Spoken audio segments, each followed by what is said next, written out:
Hello boys and girls, it's Aunty Mimmi here, and today it's Throwback Saturday, where we're going to look in our big trunk of treasures for one of your favourite stories. What can it be? If you've not already subscribed to the channel, please do so now. Then sit back, get comfortable, and let's begin. Today's story is Postman Pat's Rainy Day. Enjoy. What a nasty day, said Pat. He was driving his post office van along Greendale, and it was raining. It had rained and rained for days and days, and it seemed that it would never stop. It rained so hard that the drops bounced off the road and made big puddles. The rain banged on the roof of the van and rattled on the windows. In the fields, the sheep huddled behind the walls. Jess looked out at the rain with drooping whiskers. He hated wet days. What a day, said Pat. It'll be wetter letters and wet everything. What a day, said Pat.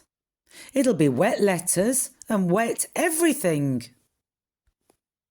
It was still raining when he reached the village post office. What weather, said Mrs. Goggins, and just look at these letters. She had a warm fire in the back room and she had clipped the letters to string washing lines to dry. Imagine them getting so wet just being posted. I don't know what people do with them. And then the ink starts to smudge. You can't read the address. It's like a wet wash day, but worse. Aye, I see what you mean, said Pat, but never mind, they'll soon dry. And you'd best look out for floods up the valley, Pat. There's more rain forecast, you know. It's enough to cause a landslide.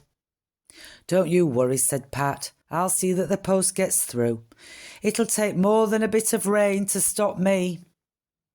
He gathered up the damp pile of letters and parcels. I'll be on my way then. Cheerio. When Pat stepped out into the street, he found that the rain had stopped, but the sky was full of black clouds.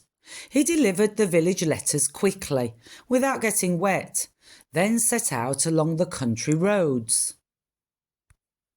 Splashing through deep puddles, squelching up muddy tracks, and splodging through farmyards deep in mud, Pat was on his way.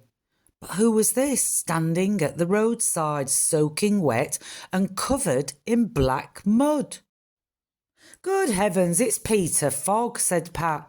But whatever's happened to him? He stopped to find out.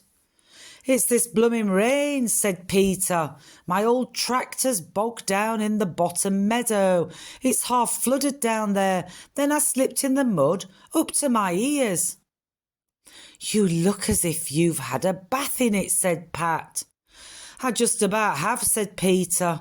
I'm off for some dry clothes. Then I'll get the new tractor to pull out the old one. Good luck, said Pat. I think it's fairing up now. Cheerio. When Pat reached the village school, some of the children were peering out to see if the rain had stopped. Charlie Pringle ran out for the letters. Hello, Charlie, said Pat. Where's Bill Thompson then? He's off school today. They say there's flooding up at Thompson ground. He'll be helping to get the sheep in. Well, don't drop the letters, they've already had one wetting, said Pat. The other children came out whilst they were talking, and now they were having a great time jumping over puddles and in puddles and sailing paper boats. It's nice to see someone enjoying the rain, thought Pat, but time was getting on, and he must be on his way. At Greendale Farm, Pat saw Peter Fogg again, looking much better after a good wash and a change of clothes. Peter showed Pat Mr. Pottage's new tractor with its bulldozer blade fitted. That'll shift anything, he said. Pat was impressed. They heard an engine coming along the road. Here comes Alf, said Mrs. Thompson. He's going to try to get through with the tractor. Do you think he can do it? Said Pat.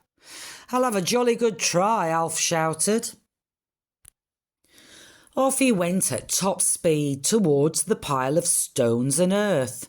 The engine roared and the wheels were spinning and skidding in the wet mud. The tractor climbed over the first of the rubble, and then there was a loud bang as its nose hit a large rock. It was stuck. Alf tried again and again, but it wouldn't move. It took him another 10 minutes to back out of the mess, and the tractor was damaged at the front.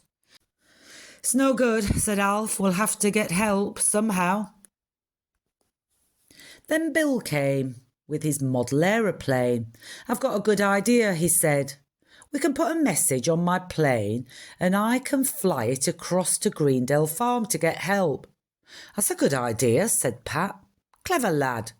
We'll send an airmail letter. So Pat wrote a note. Road blocked at Thompson ground. Please send help, Pat.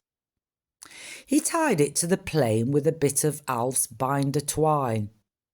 Bill stood on a little hill where he could see the distant chimneys of Greendale Farm and twindled his radio controls. He started the engine and the aeroplane flew up into the sky. Bill steered it carefully and it flew away towards Greendale Farm. Away it goes, cried Pat. That's better than a van.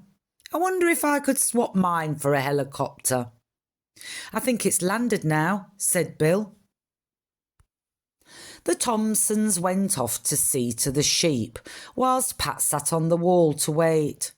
It seemed ages since the plane had gone. He was just thinking it must have crashed when he heard a powerful engine coming up the road on the other side of the blockage. It was Peter Fogg on his new tractor with the bulldozer blade. Got your letter? He shouted. He drove into the rubble. The bulldozer blade pushed the earth and stones to one side of the road. With a loud grinding and screeching of metal and stones and earth, the huge wheels bit into the ground and pushed the tractor forward. He was through. Thanks, Peter, shouted Pat. Right you are, shouted Peter. When Sam Walden came along in his mobile shop, there was just enough room for him to get through. Pat followed in his van. He was glad to be on his way again. Pat called at farms and houses all along the valley, delivering letters and cards and parcels. He told everyone he met about the landslide at Thompson's ground and how Peter Fogg had come to the rescue. When he saw Ted Glen by the road mending a wall, he remembered something else and stopped to talk to him. Can you go and have a look at the church roof, Ted? The Reverend has the church full of buckets. I'll pop along when I've finished this wall, said Ted. Blooming rain, it makes no end of work. Miss Hubbard came past on her bike. She was on her way to choir practice. I'd turn back if I were you, said Pat, or you might have to swim home.